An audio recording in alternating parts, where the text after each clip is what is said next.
The USCSS Nostromo, a commercial towing spacecraft, drifted through the vast emptiness of space. It was a metal leviathan, cold and silent. Inside, the crew lay submerged in their cryosleep chambers, oblivious to the faint signal that pierced the ship's sensors. It was a distress beacon emanating from a nearby planetoid. The ship's computer, Mother, sprung to life, its cold mechanical voice echoing through the empty corridors. Its programming left it no choice but to wake the crew from their slumber. A new mission awaited, shrouded in mystery and danger. Where am I? Ellen Ripley, Warrant Officer, groaned as she stirred from her cryosleep. Her muscles ached and her mind was foggy, struggling to piece together the fragments of her last conscious moments. The harsh glare of the overhead lights stabbed at her eyes, making her squint and turn her head away. The brightness was overwhelming, a stark contrast to the darkness she had been enveloped in. She felt disoriented, the memory of her last meal a distant echo.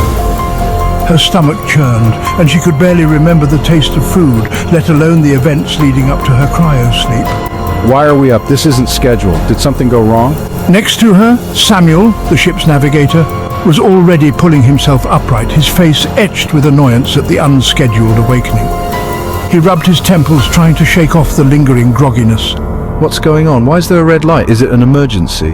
Dr. Harris, the ship's medical officer, blinked slowly, his gaze drifting towards the flashing red light above his chamber. His mind raced, trying to assess the situation through the haze of sleep. The beacon signal, a jarring counterpoint to the usual silence of their journey, pulsed with an urgency that hinted at trouble. The rhythmic flashing was a stark reminder that something was amiss, and they needed to act quickly. The crew exchanged worried glances, their minds racing with possibilities. Each of them knew that an unscheduled awakening could only mean one thing: danger. They had to figure out what was wrong and address it before it was too late. Ripley reached for the communication device, her fingers trembling slightly. "This is Ripley. Can anyone hear me? What's the status of the ship?" Her voice echoed in the chamber, filled with a mix of determination and fear. The crew began to prepare themselves, shaking off the remnants of sleep and gearing up for whatever lay ahead. They knew that their survival depended on their ability to work together and face the unknown challenges that awaited them. The crew assembled in the ship's mess hall, a palpable tension in the air. Captain Dallas, his face grim, briefed them on the situation. The distress signal originating from a nearby planetoid was weak but definitely a human signature. Protocol dictated they investigate. The crew of the Nostromo, hardened space travelers though they were, felt a collective shiver of apprehension. The signal was unusual, its rhythm erratic, almost panicked. The planetoid itself, a barren, rock-strewn wasteland, loomed large on the main view screen, its surface shrouded in an unnatural fog. It was a place that seemed to whisper of secrets best left undisturbed. The landing was rough, the planetoid's gravitational pull playing havoc with the Nostromo's descent. On the ground, a chilling wind whipped across the desolate landscape, the silence broken only by the howl of the alien gale. The source of the distress signal led them to a derelict spacecraft, its alien design both beautiful and unsettling. Cautiously, they entered the alien vessel, their flashlights cutting through the gloom to reveal a chamber filled with strange, organic-looking structures. One, in particular, caught their attention. A cluster of large, leathery eggs pulsating faintly in the eerie silence. Samuel, his curiosity overriding his caution, moved closer to examine the eggs. As he peered down, one of them split open with a hiss, revealing a grotesque, spider-like creature within. What the? Before anyone could react, the creature launched itself at Samuel, its multiple limbs flailing wildly as it attached itself to his face. Panic erupted as the crew rushed to Samuel's aid, trying in vain to pry the creature off.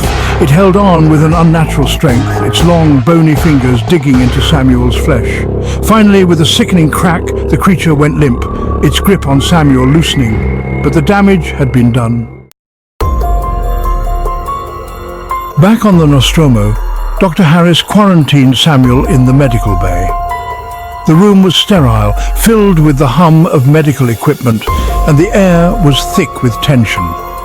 The crew watched from behind a glass partition, their faces etched with concern and fear. The creature, which they dubbed a facehugger, had detached itself during the struggle, leaving Samuel unconscious but alive.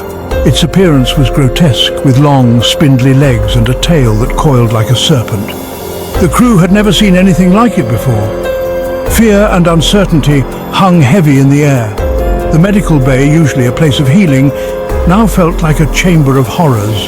The crew whispered among themselves, speculating about the creature's origin and its purpose. No one knew what the creature was or what it had done to Samuel. Theories ranged from parasitic infection to some kind of alien symbiosis. The unknowns were terrifying, and the crew's anxiety was palpable. I need to run more scans. We have to understand what we're dealing with here. The equipment beeped and whirred as Dr. Harris initiated a series of advanced diagnostic tests. We have to find out what this thing did to it. The medical team huddled together, their faces a mix of determination and dread. They knew time was of the essence. Dr. Harris, his face etched with worry, ran scan after scan, but the results were inconclusive. Each scan revealed more questions than answers, and the frustration was mounting. Samuel remained unresponsive, his breathing shallow and ragged. The rhythmic beeping of the heart monitor was the only sign of life, a constant reminder of the fragility of his condition. The creature's attack had left an undeniable mark on him. His body bore the signs of a violent encounter, with strange wounds that defied explanation. His chest, where the creature had attached itself, bore a series of raw, pulsating wounds that refused to heal. The wounds seemed almost alive, throbbing with a sinister energy that unnerved everyone who saw them. The medical team knew they were in uncharted territory, facing a threat unlike any they had ever encountered. Section 7 Chestburster. Hours turned into an agonizing wait. The crew, on edge and sleep-deprived, could only watch helplessly as Samuel's condition deteriorated. Then, without warning, it happened. Samuel's body convulsed violently, his screams echoing through the ship. The crew watched in horror as a grotesque, serpentine creature, slick with blood, erupted from Samuel's chest, killing him instantly. The creature, small but incredibly agile, hissed at them with primal fury before disappearing into the labyrinthine corridors of the Nostromo. Panic, raw and consuming, engulfed the crew. They were now trapped aboard a spaceship with a deadly alien predator. Section 8, Hunt. The hunt for the creature, which they christened the Chestburster, became a desperate fight for survival. Armed with makeshift weapons, the crew stalked the alien through the Nostromo's narrow corridors and darkened maintenance shafts. One by one, the creature picked them off. Executive Officer Kane fell victim first, dragged screaming into the ventilation system. Then it was Brett, the engineer, ambushed in the ship's cavernous cargo hold. Each death fueled their terror. The creature's ability to stalk and kill with chilling efficiency, turning the Nostromo into a steel coffin. Section 9. Sacrifice. As the body count mounted, Ripley and Dr. Harris realized the terrifying truth. The creature was growing, shedding its skin and becoming larger, more powerful with each kill. Desperate, they devised a plan to trap the alien in the ship's airlock and expel it into space. But the creature, now a towering monstrosity of muscle and teeth, proved too strong. Just when all hope seemed lost, Dr. Harris, in a final act of selfless courage, lured the creature towards him.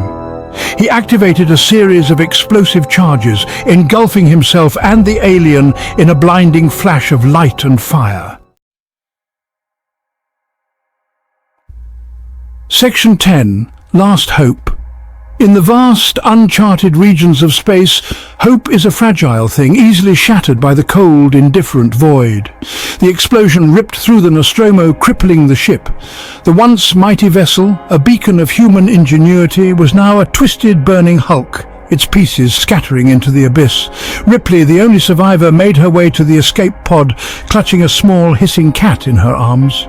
The corridors, once bustling with life, were now eerily silent, save for the distant echoes of destruction. As the Nostromo, a mangled wreck, drifted into the void, Ripley activated the pod's beacon, sending out a desperate plea for rescue. The beacon's signal pulsed weakly, a faint cry for help in the vast, uncaring expanse of space.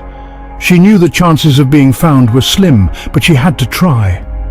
The darkness outside the pod was oppressive, a constant reminder of her isolation and the slim hope she clung to. She had to warn others. The danger was too great, the threat too real. Her voice, though trembling, carried the weight of her harrowing experience. This is Ripley, sole survivor of the Nostromo. Avoid this place.